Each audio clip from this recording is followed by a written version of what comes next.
Happy anniversary. সকালবেলা থেকে আমাদের 10 বার হচ্ছে তোমার হয়ে গেছে, কিন্তু তবুও স্পেশাল দিন। কত বছর বিবাহ বার্ষিকী হলো 4 years। মনে আছে? ওই হচ্ছে আমাকে সকালবেলা হচ্ছে তোমার ঘুম থেকে উঠে প্রথম বলেছে, রাতে বলেছে। এখন বেচারা ডিউটি যাবে, ছুটির দিনেও দেখো তোমার জন্মদিনের দিনও ইয়ে ছিল, কি বলো তো, বুধবার করেছিল। হ্যাঁ, সেদিনও লুচি তরকারি সেরকম কিছু করে দিতে পারি। আজকেও বুধবার করেছে, আজকেও এমনি রুটি তরকারি এগুলোই বানিয়ে দিয়েছি। দিনটা ছিল মার্চের 5। আমাদের 4 বছর বিবাহ জীবন সম্পূর্ণ হলো। তবে ওই দিন আমি কোনো রকম কোনো ভিডিও শ্যুট করিনি, নিজেদের মতন সময় কাটিয়েছি, টাইম স্পেন্ড করেছি। আর যা যা কিছু করেছি সেগুলো কোনো কিছুই আমার ভিডিও করা হয়নি। যাই হোক, এটা হচ্ছে তার পরের দিন, মানে মার্চের 6 তারিখ, বৃহস্পতিবার। আগে বলো তোমরা সবাই কেমন আছো? আশা করছি সবাই অনেক ভালো আছো, সুস্থ আছো। আমার নতুন একটা ভিডিওতে তোমাদের সকলকে জানাই অনেক অনেক স্বাগত। তো যাই হোক, ওই দিন কি করেছি না করেছি সেগুলো চলো ছোট্ট করে অল্প একটুখানি গল্পের মাধ্যমে বলি। আসলে এমন কিছু কিছু জিনিস থাকে যেগুলো না ক্যামেরা অন করে হয়ে ওঠে না। যদি কেউ ক্যামেরাটা ধরে দেয় তাহলে হয়তো ভালো লাগে। বাড়িতে থাকলে সবার সঙ্গে আমরা আগের বছর, মানে আমার 3 বছরের বিবাহ বার্ষিকীতে দিদির বাড়িতেই আমরা গেছিলাম। ওখানে মেলা হয়েছিল তার পরের দিন।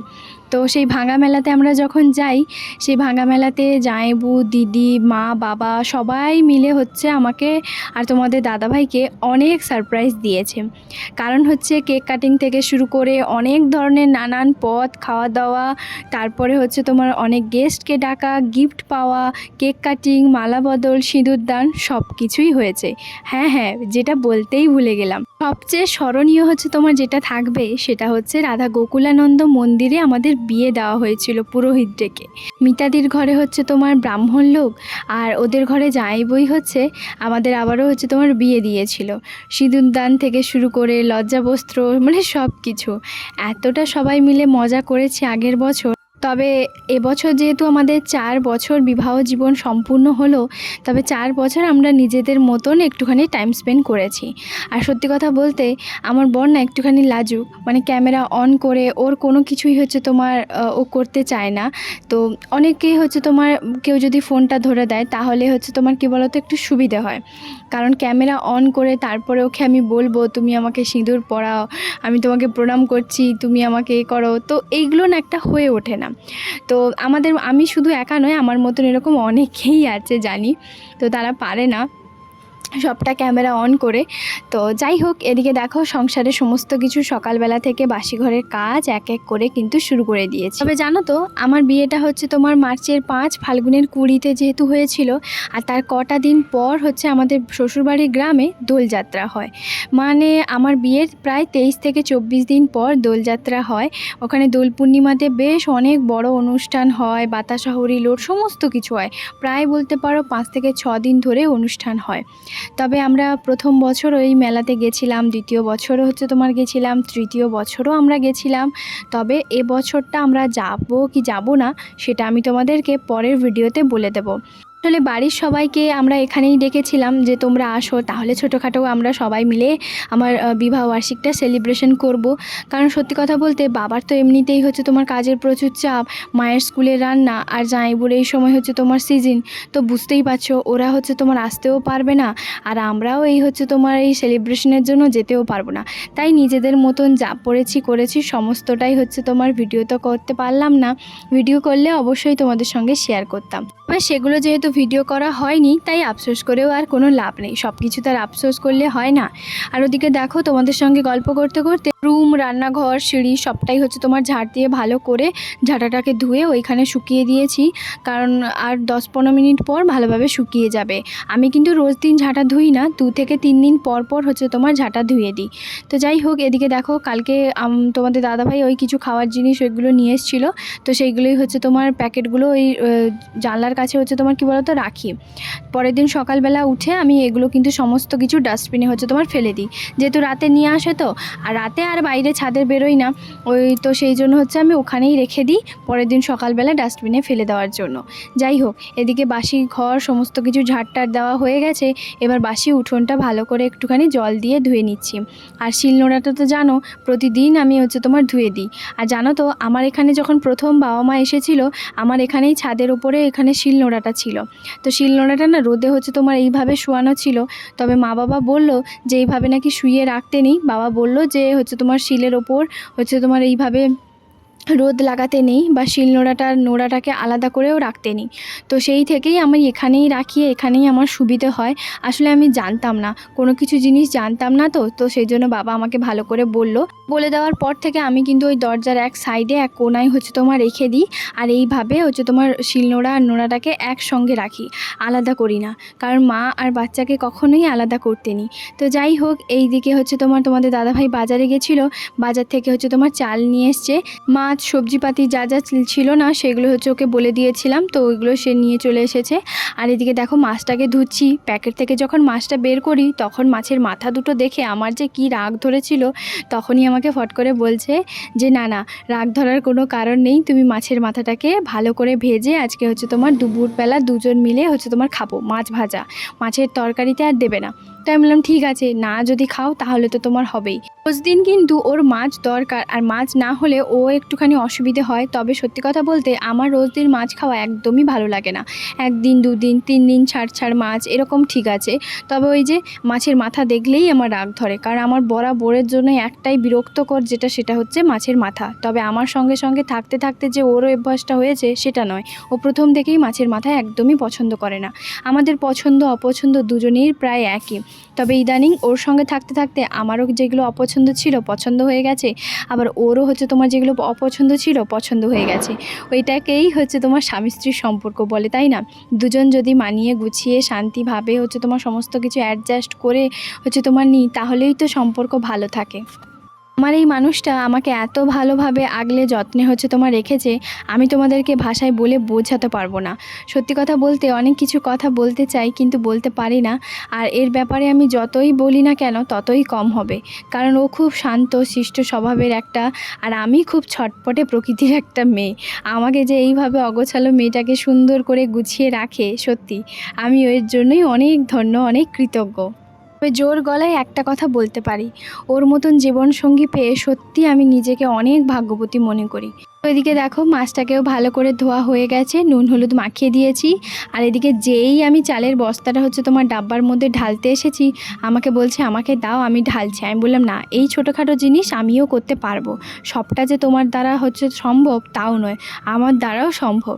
এই সব কথাই হচ্ছে তোমার ওকে বলছিলাম, আর ও দাঁড়িয়ে দাঁড়িয়ে দেখছিল, বলছে আমাকে দাও, তুমি হয়তো ভারীটা তুলতে পারবে না। আমি বললাম না, এই ছোটোখাটো জিনিস তোলার মতন আমার ক্ষমতা আছে। আসলে জল ডাব্বা, গ্যাস ট্যাঙ্কি, এগুলো সমস্ত কিছু কাজবাজ ওই করে। ও হচ্ছে তোমার বলে যদি কেউ জল ডাব্বা দিতে আসে, যেহেতু এখানকার সবাই হচ্ছে তোমার জল ডাব্বাতেই হচ্ছে তোমার ওই ডাব্বাগুলোতেই জল খায়, তো সেই জন্য আমরাও তো জল ডাব্বাতে জল খাই। তো ওই জন্য বলে যে জল ডাব্বা দিতে আসবে, যদি আমি না থাকি রুমে তাহলে ঢেলে দিয়ে যেতে বলবে, আর না হলে রাখবে, আমি হচ্ছে তোমার ঢেলে দেবো। তো ওই জন্য আমি ওই সব ভারী জল বোতলের ডাব্বা, গ্যাস ট্যাঙ্কি, এগুলো আমার দ্বারা তোলা সম্ভব নয়। আর এই যে দেখো চালটা কয়েকটা পড়েছিল, সেগুলো আমি বাইরে রোদে হচ্ছে তোমার দিয়ে এসছি, কারণ কাক পাখি এগুলো তো প্রচুর আসে, ওইগুলো খেয়ে নেবে। আর তারপর এক বালতি জল হচ্ছে তোমার গায়ে ঢেলে একটু স্নান করেছি, মানে খুব ভালোভাবে স্নান করিনি, ওই এক বালতি জল হচ্ছে তোমার গায়ে ঢাললে কি আর হয়? যা গরম পড়েছে, শান্তি ভরে একটুখানি গা না ধুলে হবে না। তো তারপরে এখন একটুখানি স্কিন কেয়ার করে নিচ্ছি, কারণ সত্যি বলতে গরম যেমন পড়েছে তার মধ্যে কখনো কখনো দেখা যাচ্ছে কি যে স্কিনটাও কি বলতো একটুখানি মানে শুষ্ক হয়ে যাচ্ছে। তো সেই জন্য কি বলতো একটুখানি ক্রিম না লাগালে হয় না। তো সেই জন্য আমি ভালো করে একটুখানি ক্রিম লাগিয়ে নিচ্ছি। আর আমি যে ল্যাকমি যে পিচ মিল্ক যে ক্রিমটা নিয়ে এসেছি সেটা কিন্তু খুবই ভালো, আমি অল্টারনেটিভ ডে করে হচ্ছে তোমার ব্যবহার করি, এটা একটা ব্যবহার করি আর একটা আলাদা একটা ব্যবহার করি।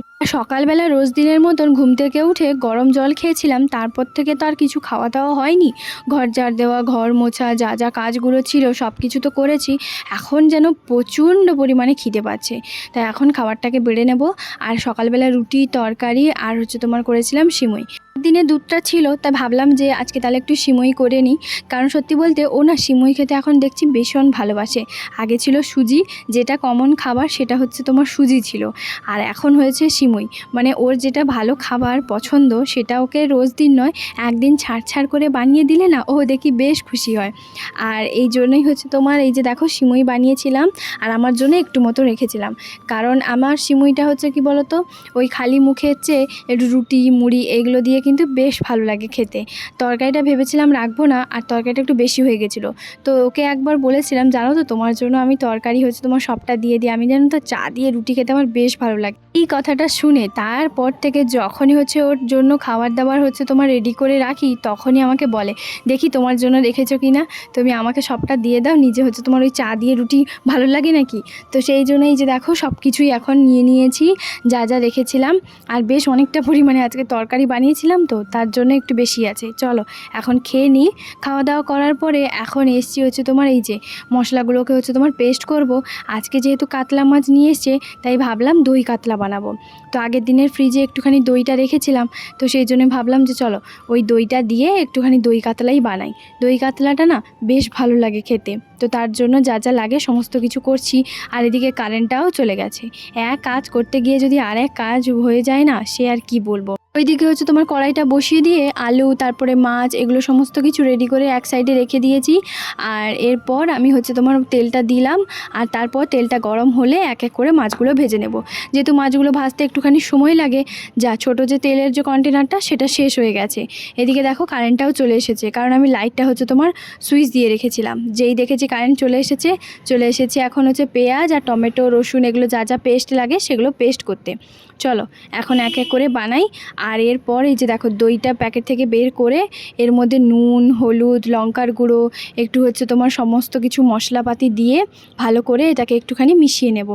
তো আমি খুব সিম্পলভাবে সমস্ত কিছু ঘরোয়াভাবে রান্নাবান্নাগুলো করি। আমার কাছে হয়তো অনেক কিছু জিনিস হয়তো খুব একটা সময় থাকে না, তবে ঘরোয়াভাবে রান্নাটা যেভাবে সিম্পলভাবে হয় না, ওইভাবেই বানিয়ে নিই। সব কিছু দরকার নেই যে একদম বানানোর। মাঝে মধ্যে আমাদের ঘর সংসারে তো সব কিছু থাকে না। আর আমার এখানে যেহেতু ফ্রিজ নেই, বুঝতেই পারছো, তার জন্য আমার সব কিছু রুমে থাকে না। আমাকে যে জিনিসটা বানাতে হবে তার আগের দিন বা সেই দিন আমাকে নিয়ে আসতে হয়। আমি যাই না, যদি কোনো ছোটোখাটো জিনিস হয় তাহলে রেশবকে দিয়ে বা মাঝে মধ্যে আমি সামনের দোকান থেকে নিয়ে আসি। আর সেই ধরনের জিনিস সামনের দোকানেও পাওয়া যায় না, তখন ওকে আমি আগের দিন বা দুদিন আগে থেকে বলে রাখি। এইভাবেই হচ্ছে তোমার করতে হয়। এখন জানো তো এত জিনিসপত্র হয়েছে, প্রত্যেকটা কন্টেনারে জিনিস ভর্তি। আমার মনে হয় আমাকে আরও বেশি কন্টেনার কিনতে হবে। তবে ও বলে আর কোনো কিছু কেনো না, এখান থেকে যখন যাব কত জিনিস নিয়ে যেতে হবে বলো তো। তো আমিও সেটা ভাবি, তবে কি আর করব বলো। ওর ছেলে মানুষ, ওরা তো বোঝেই না যে আমাদের সংসারে কত কিছু জিনিস লাগে। নিয়ে চলে আসবে যেটাই বলি না কেন, কিন্তু তবুও ওইগুলো তো ঢেলে তো রাখতে হবে। একবার প্যাকেট খুলে দিলে ওইগুলো নষ্ট হয়ে যাচ্ছে। তো আবার কখনো কখনো দেখা যায় কি ওইগুলো তো তোমার স্যাঁতস্যাঁতে হয়ে যাচ্ছে। তো এই হচ্ছে তোমার হয় আর কি। তার জন্য আমি ওকে বলি অল্প অল্প জিনিস নিয়ে আসো। আর ওই রান্নাটাই হচ্ছে তোমার বারবার করব, একদিন ছাড়বার প্রতিদিন, তারপর হচ্ছে তোমার আবার নিয়ে আসবে। তো যাই হোক, এদিকে দেখো তোমাদের সঙ্গে গল্প করতে করতে মাছ ভাজাও হচ্ছে তোমার হয়ে যাচ্ছে। আর প্রথমে মাছের মাথাগুলোকে ভালো করে ভেজে নিয়েছি। প্রথমে আলুটাকে ভেজে তুলে নিয়েছি, আর তারপর মাছের মাথা ভেজে এখন মাছের চাকাগুলো ভেজে নিচ্ছি। আর এদিকে দেখো আচারটা যে বানিয়েছিলাম, সেই আচারটা এখানেই হচ্ছে তোমার রোদে দিয়ে দিই। জানলাতে কি সুন্দর রোদ আসে না, তাই ছোটোখাটো জিনিস যখনই হচ্ছে রোদে দেওয়ার কোনো সময় হয় তখন আমি এখানেই রোদে দিয়ে দিই, বাইরে আর ছাদে যাই না। কারণ আবার সেই ছাদে যাব, আর এখানে এই জানলাটা একটুখানি খুলে দিলে এখানেই আচারটাকে হচ্ছে তোমার প্রত্যেক দিন যখনই আমি রান্না করতে আসি একটু মতন রোদ লাগিয়ে দিই। আচারে দেখবে একটু রোদ লাগালে দেখবে বেশ ভালো থাকে। তো যাই হোক, আচারটা প্রায় শেষের মাথায়, মানে 2-3টে লঙ্কা প্রায় খাওয়া হয়ে গেছে। বেশ দারুণ লাগে খেতে জানো, গরম গরম ভাতের সঙ্গে রুটির সঙ্গে খেতে ভীষণ ভালো লাগে। তো যাই হোক, আরও এক পিস হচ্ছে তোমার মাছ দিয়ে দিলাম, 2টো পেটি মাছ। আজকে দই কাতলাটা বেশ ভালো করেই বানাবো। আর তারপরে এই যে দেখো যে মাছটাকে ভালো করে নুন হলুদ মাখিয়ে যে জায়গার যে বাটিটা রেখেছিলাম, সেটা বাটিটা এখন ধুয়ে নিচ্ছি। সঙ্গে সঙ্গে জিনিস না, সঙ্গে সঙ্গে ধুয়ে নিলেই ভালো, ওই রেখে দিলেই হচ্ছে বেশি করে জমা হয়ে যাবে। এক এক কাজ হচ্ছে তোমার সুন্দর করে করছি। আর তারপর ভাবলাম এক সাইডে ভাতটাও বসিয়ে দিই। সকালবেলা বাজার থেকে বর নিয়ে এসেছে পটল, তাই ভাবলাম পটল ভাজা করব। পটল ভাজা খেতে কিন্তু ভীষণ ভালো লাগে। আমার পটলের ঝোল অতটা ভালো লাগে না, তো সেই জন্য আমি পটল ভাজা করব। আর দই মাছের কাতলা করব, মানে দই কাতলা করব। আর হচ্ছে তোমার ভাত, বাস। আর যদি হয় স্যালাড একটুখানি করব। কড়াইয়ের মধ্যে বেশ খানিকটা হচ্ছে তোমার সর্ষের তেল আর তারপর এলাচ দারচিনি এগুলো দিয়ে আগে থেকে যে পেস্ট করে রেখেছিলাম মশলাটা সেটাই হচ্ছে তোমার দিয়ে দিলাম। তো এই যে দেখো পেঁয়াজ টমেটো কাঁচা লঙ্কা এগুলোকে সমস্ত কিছু একসঙ্গে দিয়ে দিয়েছি। তারপর আমার সঙ্গে যা ঘটলো সে পুরো আমি অবাক ছিলাম হচ্ছে রান্নাবান্না করে তারপরে জামা কাপড়গুলো কাচবো। তো এখন আর হলো না, কারণ এখন বাজে 11টা 11 এখনও পর্যন্ত যদিও বা গ্যাস ট্যাঙ্কি দিয়ে যায়নি। ভীষণ সমস্যার মধ্যে আজকে পড়েছি আমরা সেই দিচ্ছে। তো যাই হোক, এখন বসে বসে অনেকক্ষণ বসছিলাম আর বরকে বললাম যে কি করবো বলো, তখন আমি তো বসে আছি, বলছে বসে থাকো কী করবো বলো, এখন তো পর্যন্ত গ্যাস ট্যাঙ্কি তো দিয়ে যায়নি। আগের বারটা দিয়ে গেছিলো 2 ঘন্টা পর, তবে এবারে দিয়ে যায়নি। তো যাই হোক, এখন হচ্ছে চলো জামা কাপড়গুলো ধুয়ে কেচে শুকিয়ে দিই, আর তারপরে যখন আসবো তখন রান্নাবান্নাটা করবো। রান্না বলতে পারবো অর্ধেকের তো হয়ে গেছিলো, অর্ধেক না, এদিকে দেখো আলু ভাত, অবস্থা। সকালবেলা কত এনার্জি নিয়ে হচ্ছে তোমার ভাবলাম যে আজকে দই কাতলা পটল ভাজা আর হচ্ছে তোমার আচার স্যালাড এগুলো দিয়ে দুপুরবেলা জমিয়ে দুজন মিলে খাবো। সে আর হলো কোথায়। ওকে আমি বললাম যে মাছ টাছ কোনো কিছু ভাজা হয়নি, তুমি ওখানেই খেয়ে নাও। তো সেও বলল যে তোমার জন্য খাবার তালে নিয়ে যায়। আমি বললাম না, যেহেতু আমি চালটা ঢেলে দিয়েছিলাম অর্ধেকটার মতন চাল হয়ে গেছিলো। আর তারপর ভাবিদের রুমে গিয়ে আমি ভাতটা দিয়ে এসেছি, কারণ ওরা তো ভেজিটেরিয়ান, মাছের ঝোল এইগুলো ধরনের কিন্তু কোনো খাবার দাবার ওদের রুমে বানাতে পারবো না। তো সেই জন্য আমি দেখো মাছ ভাজাটা যে ভেজেছিলাম সেটা আমি ওকে বলিনি, কারণ শুধু ওই মাছ ভাজা দিয়ে আর আচার দিয়ে ও কিন্তু খেতে পারবে না। ছেলে মানুষ তো, একটুখানি জুস না হলে হয় না।